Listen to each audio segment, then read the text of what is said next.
श्री महाप्रज्ञ गुरवे नमः। जिसके सांसों में रहता है शाश्वत शांति का स्पंदन, उस महाप्रज्ञ को वंदन, उस महाप्रज्ञ को वंदन। सत्य अहिंसा अनेकांत को अर्पित जिसका तन मन, उस महाप्रज्ञ को वंदन, उस महाप्रज्ञ को वंदन। जिसके सांसों में रहता है शाश्वत शांति का स्पंदन, उस महाप्रज्ञ को वंदन, उस महाप्रज्ञ को वंदन।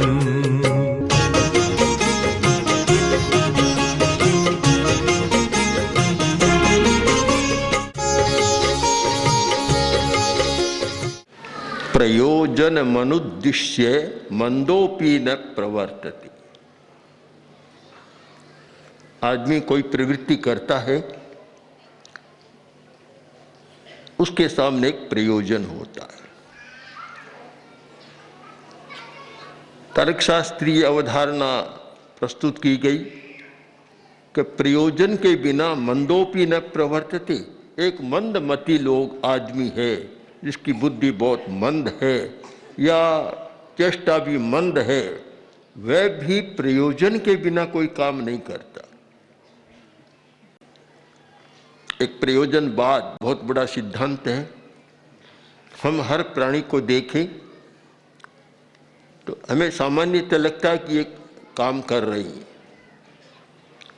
एक चींटी भी चल रही है, किंतु उसके साथ भी प्रयोजन है। एक छोटा सा छोटा जीव जंतु कोई भी प्रक्रिया करता है तो उसके साथ भी प्रयोजन है।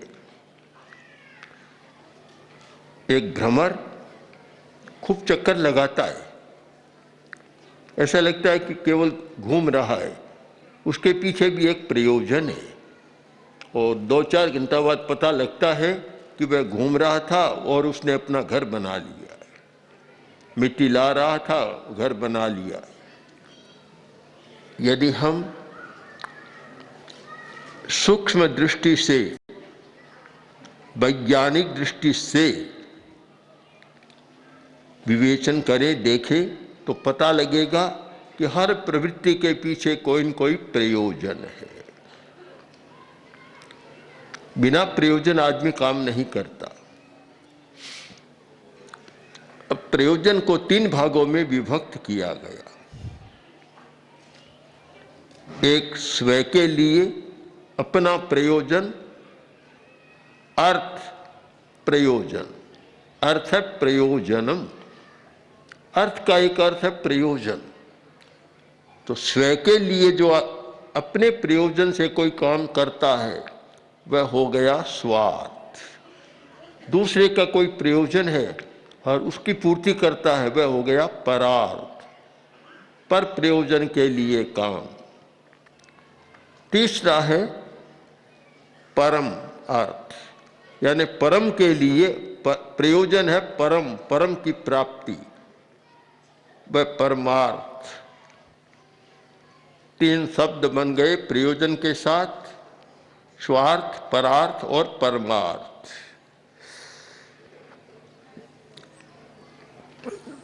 अब हम तीनों का विश्लेषण करें,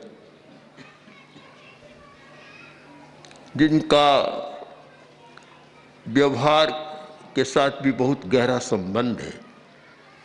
अपने लिए काम करता है, अपनी अर्थ सिद्धि के लिए, अपने प्रयोजन को सिद्ध करने के लिए काम करता है।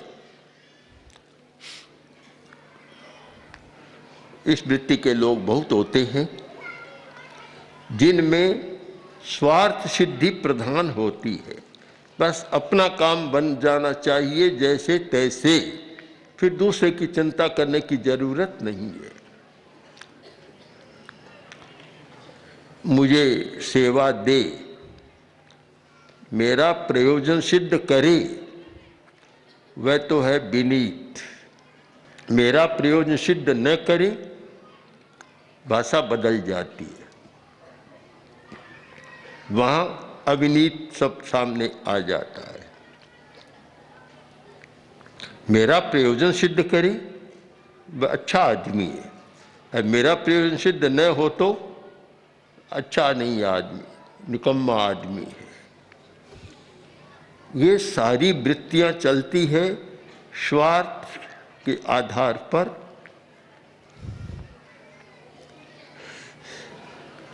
इसलिए दो शब्द बन जाते हैं, एक स्वार्थ का मोह और एक स्वार्थ का विवेक।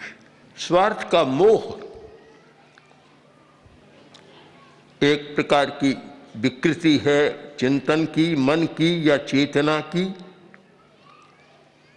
कि जहां अपना स्वार्थ ही सिद्ध करना चाहता है, प्रधान वही बात रहती है, दूसरे की बात पर ध्यान नहीं देता, सोचता नहीं कि मेरी स्वार्थ सिद्धि में सामने वाले व्यक्ति का क्या होगा, इस पर कोई ध्यान नहीं जाता।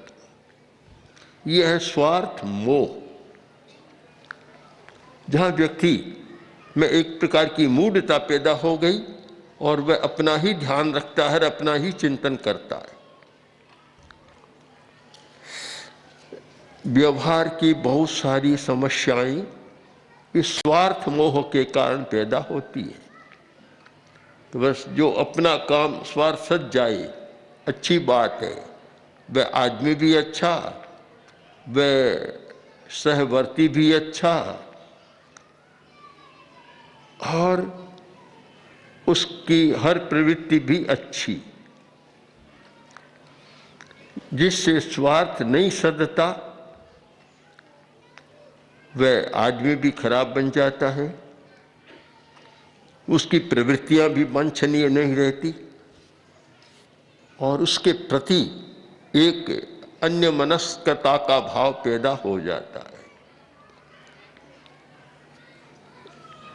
जहां पारस्परिक संबंधों का विश्लेषण करें, वहां संबंध का विश्लेषण बहुत जरूरी है कि संबंध में क्या कठिनाई आई। एक व्यक्ति अपना इतना ज्यादा स्वार्थ सिद्ध करना चाहता है, उसे इतना उपयोग करना चाहता है, तो वहां संबंध में फिर गड़बड़ी हो जाएगी, समस्या पैदा होती है।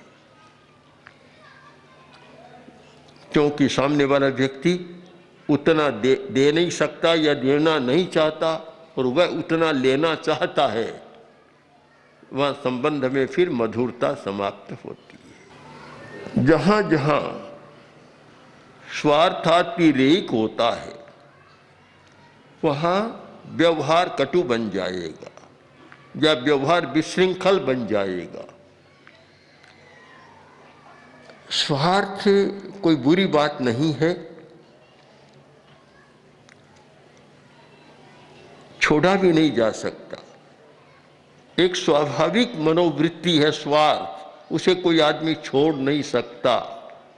एक स्वार्थ बड़ी प्रेरणा है, जब लगे कि यह काम करने से मेरा स्वार्थ सधेगा, आदमी 24 घंटा भी काम कर लेता, एक प्रेरणा है। किंतु जहाँ स्वार्थ का अतिरेक हो जाता है, वहाँ स्वार्थ का मोह, और वह स्वार्थ का मोह संबंधों में कटुता लाता है, व्यवहार को जटिल बना देता है। आवश्यक है हम स्वार्थ की सीमा को समझने का प्रयत्न करें कि अपना स्वार्थ किस सीमा तक पूरा करने का प्रयत्न हमें करना चाहिए। उसकी एक व्यावहारिक सीमा जो बहुत साफ है कि जिस प्रवृत्ति में दूसरे के स्वार्थ को बाधा न पहुंचे, एक सीमा, वहां तक तो स्वार्थ मान्य है कि अपना स्वार्थ भी सधे और दूसरे के स्वार्थ को हानि न पहुंचे। मैं सेवा लूं, मेरा भी काम हो, किंतु सेवा देने वाले का भी हित हो, उसका भी अहित न हो। हम देख रहे हैं कि पारस्परिक व्यवहार में कटुता आती है, वह स्वार्थ और परार्थ के असंतुलन से आती है।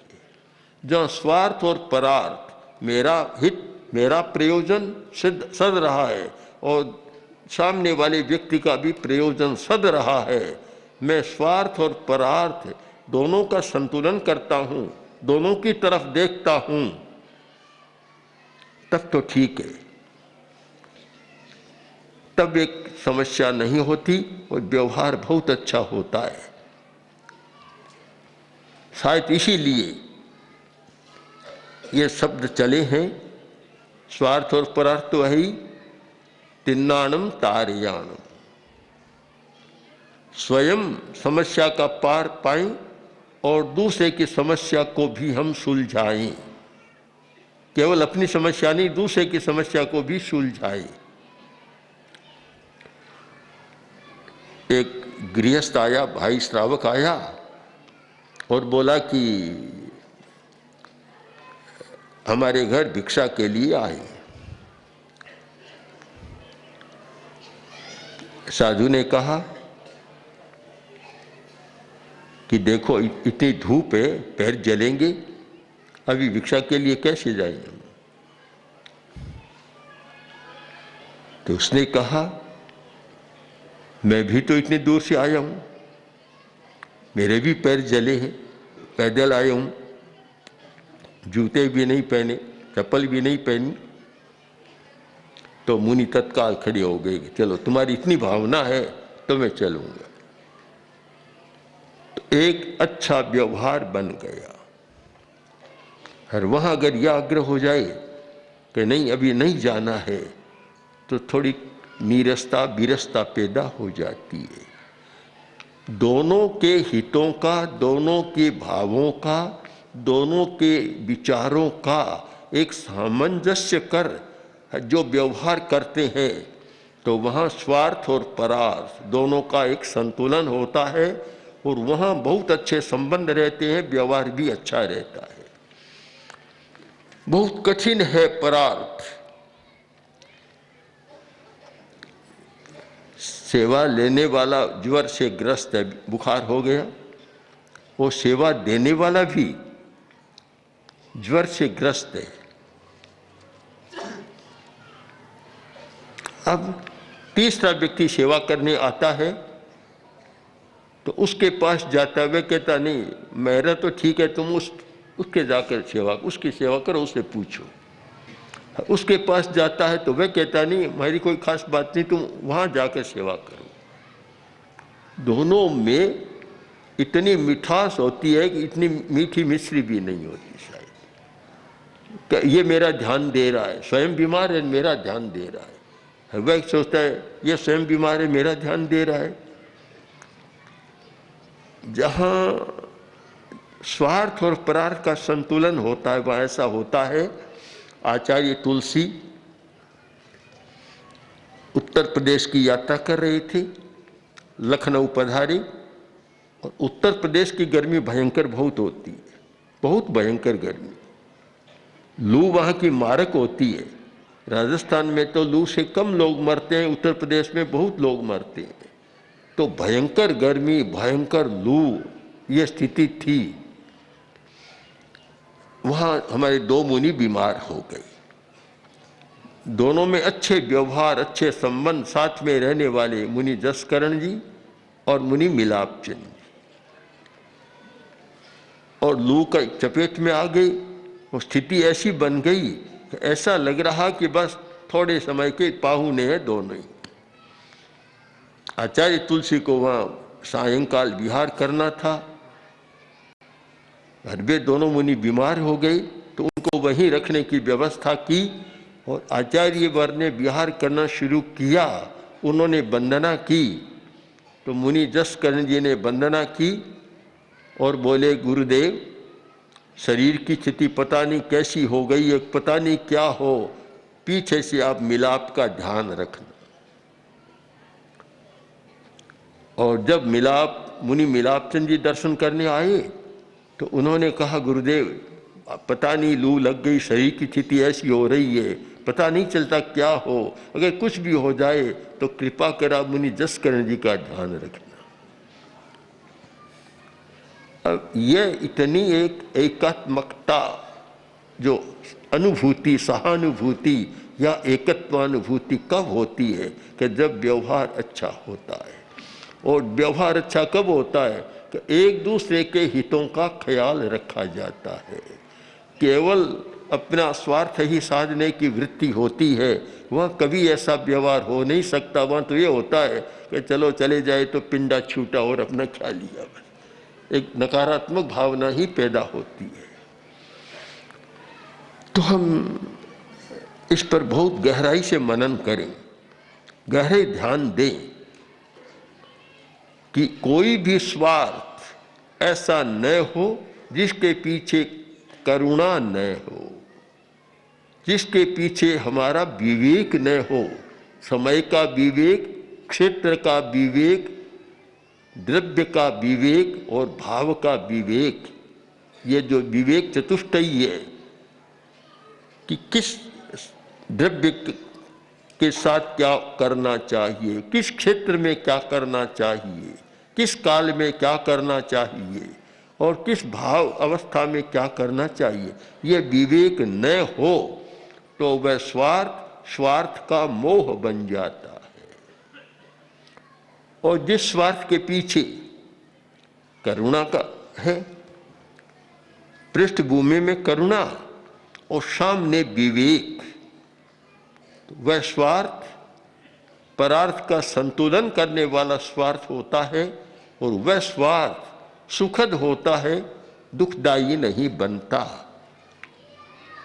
हम अपने व्यवहार को बदलने का प्रयत्न करें और आत्मनिरीक्षण करें कि मुझ में केवल स्वार्थ की वृत्ति है या उसके साथ स्वार्थ और परार्थ के संतुलन की वृत्ति है।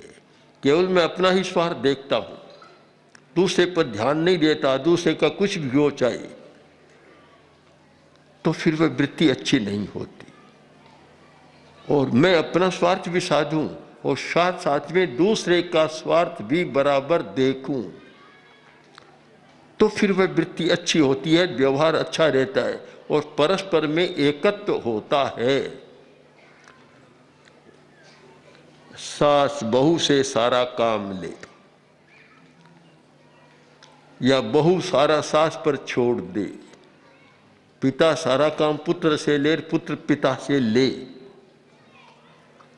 तो फिर व्यवहार परस्पर अच्छा नहीं रह सकता। एक सीमा के साथ कुछ करना हो तो फिर अच्छा व्यवहार रह सकता है। पारिवारिक जीवन में भी जो व्यवहार की कटुता आती है, लड़ाई झगड़े होते हैं, अलग चूल्हे जलते हैं और संयुक्त परिवार टूटते हैं, इसका कारण क्या कि हम व्यवहार कौशल को नहीं जानते। और व्यवहार कौशल का एक प्रमुख तत्व है स्वार्थ और परार्थ का संतुलन। जहाँ स्वार्थ और परार्थ का संतुलन नहीं है, वहाँ व्यवहार कुशल नहीं रह सकता, वहाँ व्यवहार बिगड़ जाएगा। हम संतुलन करें, अपनी समाधि दूसरे की समाधि, अपना स्वास्थ्य दूसरे का स्वास्थ्य, अपना कार्य दूसरे का कार्य, ये दोनों करें। अपने स्वार्थ के लिए दूसरे पर इतना भार न ला दे कि वह बीच में ही भार को डाल दे, तो व्यवहार टूट जाएगा।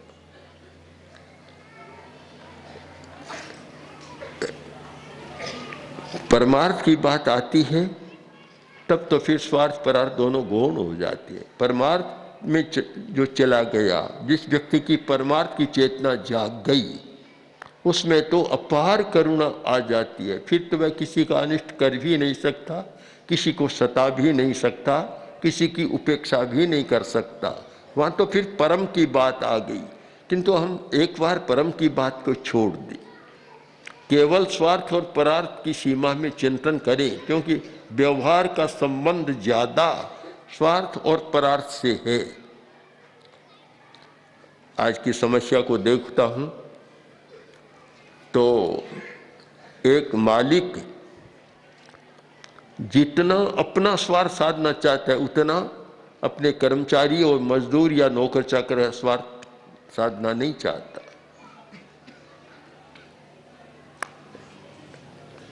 इसीलिए लड़ाई दंगे होते हैं। ऐसी घटना भी ध्यान में आई कि मालिक नौकर की बहुत उपेक्षा करता था, काम लेता और उसको कुछ भी नहीं करता। तो घर में चोरी हो गई, काफी माल चला गया। फिर कुछ लोग, ये कर्मचारी लोग, नौकर लोग बैठे, अच्छा हुआ, पापी का धन था चला गया तो अच्छा हुआ। उसके मन में यह सहानुभूति नहीं होती कि मेरे मालिक का धन चला गया, अब मुझे क्या करना चाहिए। बस सोचता अच्छा हुआ। जहां परार्थ पर ध्यान नहीं दिया जाता, एक बड़ा अधिकारी, पुराने जमाने में जिसको मंत्री या प्रधानमंत्री कुछ भी कह सकते हैं, ऐसा था, पर वह दूसरों के हित की उपेक्षा बहुत करता था। जब मृत्यु हुई तब मिठाइयां बटी, नारियल फोड़े गए, और क्या क्या लोगों ने कहा, दोहा भी बनाया, उसको अभी नहीं कहना है। और एक व्यक्ति की मृत्यु होती है तब बहुत लोग रोने लग जाते हैं। भंवरलाल जी दूगढ़, शेर समेरमल जी के पुत्र, जो इतना दूसरों के लिए काम करते थे कि उल्टी समस्या थी कि अपने स्वार्थ को भी गौण कर देते थे। विशेषज्ञ थे, कोई रहस्यवादी भी थे।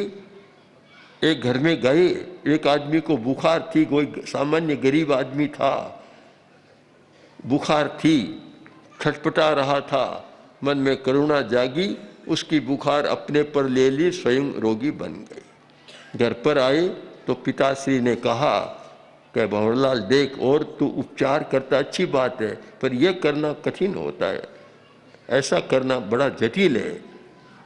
पर वे बोले कि पिताजी करूं क्या, सामने रोगी आता, इतनी करुणा होती है, मैं सब बातें भूल जाता। ये परार्थ की वृत्ति जहाँ स्वार्थ को भी गौण कर देते। और एक व्यक्ति ऐसा है कि जो स्वार्थ होता है वहां परार्थ को गौण कर देते। हम संतुलन बना सके कि अपना भी स्वार्थ सधे, दूसरे व्यक्ति का स्वार्थ भी खंडित न हो, बाधित न हो। यह नहीं कि बड़ा तो अपना स्वार्थ सधाता चला जाए, छोटे का स्वार्थ विघटित होता चला जाए, ऐसा नहीं। छोटे पर भी ध्यान दें बराबर कि कैसे हो, तो फिर वह व्यवहार बहुत अच्छा बनता है। इसलिए सब लोग खूब गहराई से चिंतन करें कि हमें व्यवहार कौशल का विकास करना है, और उसके लिए स्वार्थ का, सीमातिरेक स्वार्थ का विसर्जन करना है। प्रकृति होती है, कुछ लोगों में स्वार्थी प्रकृति होती है, वे दूसरों की बात सोचना नहीं चाहते, इतनी ज्यादा स्वार्थी प्रवृत्ति होती है। गाय थी, 4 जनों को मिली, इतनी स्वार्थी मनोवृत्ति कि दाना पानी नहीं दिया, दूध दूहते रहे, आखिर गाय मर गई। यह स्वार्थातिरेक का परिणाम होता है। इन सारे पहलुओं पर विचार कर हम करुणा का विकास करें। कैसे हो? मुझे लगता है करुणा का विकास शायद बहुत सारी व्यवहारिक समस्याओं को सुलझाने का प्रयोग है। करुणा का विकास, एक रोगी लेट रहा हो, है दूसरा देखता रहे अपने काम में कि अभी तो मैं पढ़ रहा हूँ, अभी तो मैं लिख रहा हूँ, अभी मैं ये कर रहा हूँ। ओम श्री महाप्रज्ञ गुरवे नमः। गुरवे नमः, गुरवे नमः। ओम श्री महाप्रज्ञ गुरवे नमः। गुरवे नमः, गुरवे नमः। ओम श्री महाप्रज्ञ गुरवे नमः। गुरवे नमः। ओम महाप्रज्ञ गुरवे